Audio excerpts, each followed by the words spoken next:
La francophonie est chez toi, et chez toi, aujourd'hui, c'est Berlin, Paris et Vichy. C'est parti. Bonjour à tous, j'espère que vous allez bien. Je suis ravi de vous retrouver pour cette dernière étape de notre tour du monde des solutions pour continuer à apprendre et enseigner le français lorsqu'on est confiné. Et pour cette dernière étape, nous allons voir comment les professeurs de français peuvent se former à enseigner le français sur le numérique alors qu'ils ne sont plus en contact avec leurs élèves dans leur salle de classe. Pour cela, direction Berlin, on va retrouver Capucine Valois qui travaille à l'Institut français d'Allemagne.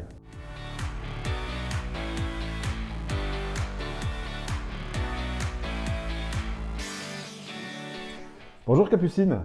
Bonjour Yvan. Vous avez mis en place tout un dispositif pour former les professeurs de français et ça grâce à un webinaire. Qu'est-ce que c'est un webinaire ?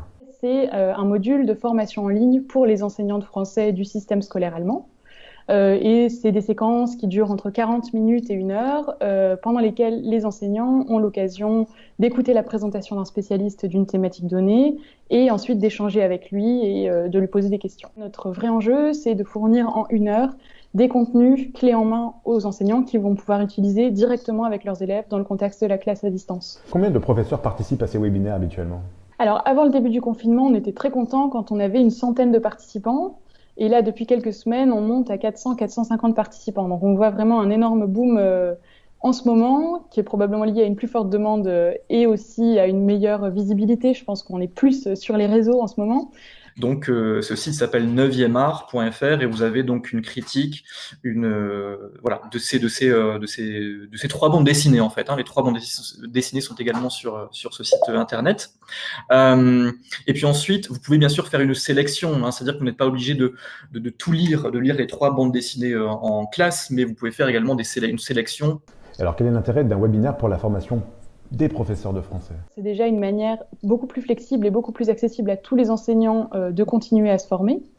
Et on observe en Allemagne un certain retard par rapport à l'utilisation d'outils notamment numériques. Il y a une étude récemment qui révèle que 90% des enseignants en Allemagne, on parle de toutes les matières confondues, pas seulement du français, mais avouent utiliser les mêmes supports qu'ils utiliseraient en classe physique en les scannant et en les envoyant par mail à leurs élèves. Donc on pense qu'il y a un vrai enjeu de formation des enseignants à des nouveaux outils.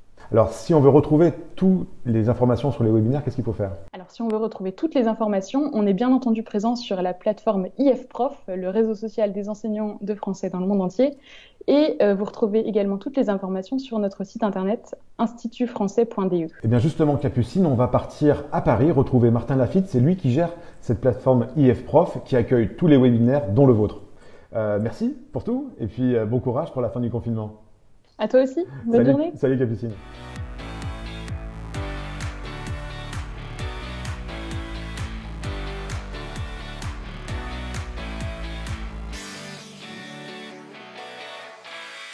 Salut Martin. Salut Yvan. Donc, je reviens juste d'Allemagne avec Capucine qui m'a parlé de ces webinaires et aussi de la façon dont vous les intégrez, vous à l'Institut français, sur une plateforme qui s'appelle IFProf. C'est quoi IFProf ? C'est un réseau social professionnel qui est destiné à l'ensemble de la communauté éducative francophone dans le monde, qui compte pratiquement 35 000 membres aujourd'hui. Et donc voilà, c'est un espace d'échange pour partager des bonnes pratiques, échanger des documents pédagogiques pour toute la communauté de l'enseignement francophone dans le monde. Et pour le public de moins de 7 ans, pour les maternelles, l'équipe pédagogique a compris assez rapidement qu'il fallait un autre contenu, un contenu vidéo. Pour produire ces vidéos, nous avons transformé une salle normalement dédiée aux cours enfants. On l'a équipée avec une caméra. Aujourd'hui, vous accueillez les webinaires qui viennent d'Allemagne, mais aussi d'ailleurs, d'autres pays du monde. Pourquoi c'était important d'avoir une plateforme qui accueille l'ensemble de ces webinaires ? Parce que notre mission au pôle langue française à l'Institut français de Paris, c'est vraiment d'appuyer le réseau culturel français à l'étranger et de développer l'enseignement-apprentissage du français dans le monde.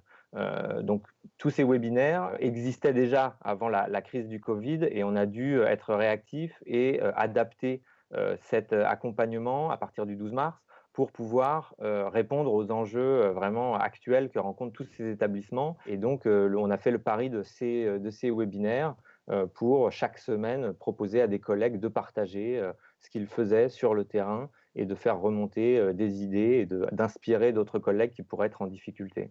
Oui, il faut le noter quand même qu'un institut français vit beaucoup par ses cours de français.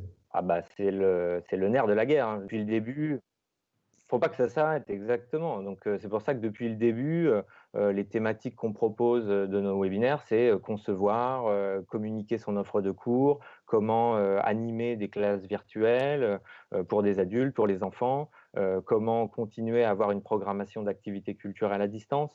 Il faut les aider dans cette situation vraiment très, très, très compliquée, quoi. La plateforme va continuer donc à vivre après le confinement. Les webinaires existaient avant la crise et ils vont bien sûr continuer à exister après. C'est vraiment une modalité d'échange qu'on trouve vraiment très, très appropriée pour maintenir ce lien et accompagner tout le réseau. Merci Martin, et puis bonne Merci beaucoup, Yvan. pour ton confinement, et puis bonne continuation sur EF Prof. Salut. Merci à toi. Je vous propose maintenant de voir comment les écoles de langue en France se sont mobilisées pour continuer à faire de la formation des professeurs de français sur le numérique. Pour cela, direction Vichy, on va retrouver Michel Boiron, c'est le directeur du CAVILAB, Alliance française de Vichy.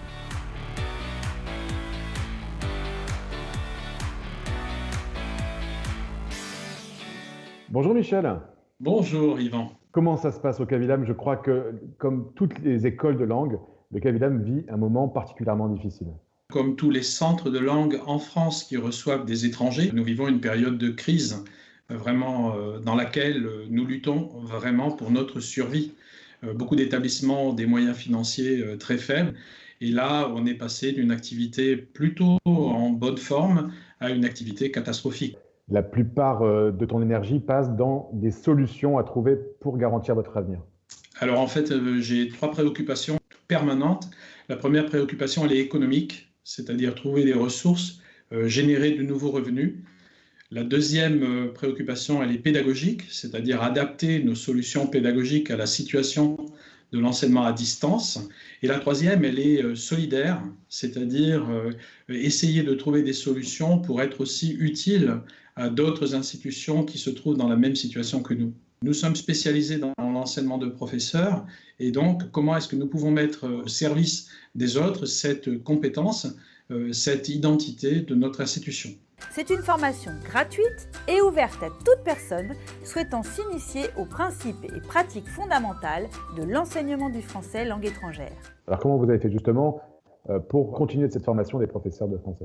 Il y avait d'abord des formations à distance que nous avions créées, un MOOC enseigner le français langue étrangère aujourd'hui et un cours à distance qui s'appelle Savoir enseigner le français. Ça, c'était des cours que nous avions conçus auparavant et là, nous avons mis en place en fait un ensemble de formations, cette fois-ci en présentiel à distance, des formations centrées sur l'animation de classes virtuelles en langue française. C'est aider les enseignants qui sont confrontés partout dans le monde à cette situation de devoir tout à coup, de manière soudaine, passer d'un enseignement en présentiel à un enseignement à distance. Tu pourras le partager, Clarisse, ton Google. Oui. Bah, de toute façon, moi j'ai le Google Slide et toi tu as le Google Doc. On a mis à disposition de l'ensemble de la communauté des enseignants un kit d'animation de classe virtuelle, donc qui est en téléchargement gratuit. Et puis, nous avons mis en place des formations, cette fois-ci à titre payant, mais avec un tarif très très bas, de façon à former des personnes à l'animation de classe virtuelle. Le parcours découverte et le parcours avancé. N'oubliez pas que vous avez la possibilité de demander des certificats de suivi et de réussite. Alors, sans hésiter, lancez-vous. Alors toi, tu es en contact régulier avec tous ces professeurs de français à travers le monde. Comment ils ressentent aujourd'hui leur place, leur métier dans cet univers extrêmement confiné? Ce qui est extraordinaire, c'est que si on avait demandé il y a quelques semaines à la plupart des professeurs ce qu'ils pensaient de l'enseignement à distance, je suis sûr que la majorité des personnes auraient dit que ce n'était pas possible et que seul l'enseignement présentiel était efficace. De la même manière, beaucoup de professeurs étaient assez réticents à introduire dans leur classe des outils numériques. Et on voit qu'en quelques jours et quelques semaines, leur attitude a véritablement changé. Alors, ce qui est certain, c'est que les professeurs partout dans le monde sont attachés à ce contact personnalisé, humain, associé à l'apprentissage et à l'enseignement d'une langue. Et en même temps, ce qui va rester sans doute, c'est que ces mêmes professeurs aujourd'hui seront également enclins à utiliser des outils numériques en complément de leur travail. Finalement, cette crise va faire évoluer le métier de professeur de français pour toi? Alors, je l'espère, en fait. C'est-à-dire qu'on ne peut pas enseigner au XXIe siècle comme on le faisait au XXe siècle ou au XIXe siècle. Et donc, ce qui est certain avec les outils numériques, c'est que souvent, c'est l'apprenant qui prend en main un certain nombre d'actions qui, il n'y a pas si longtemps, étaient chasse gardée de l'enseignant. Donc, effectivement, je pense qu'il y aura une évolution positive aussi des méthodes d'enseignement. Écoute, un grand merci Michel. Bon courage pour les... Bon courage aussi à tous les professeurs. Bon courage encore pour toi. Merci. Salut à toi. J'espère que ce petit voyage entre Paris, Berlin et Vichy vous a plu. Si vous voulez en savoir plus, c'est très simple. Rendez-vous sur notre site internet. J'espère vous retrouver bientôt ici ou sur Destination Francophonie sur TV5 Monde. D'ici là, prenez soin de vous et bonne journée à tous sur la planète francophone. Salut!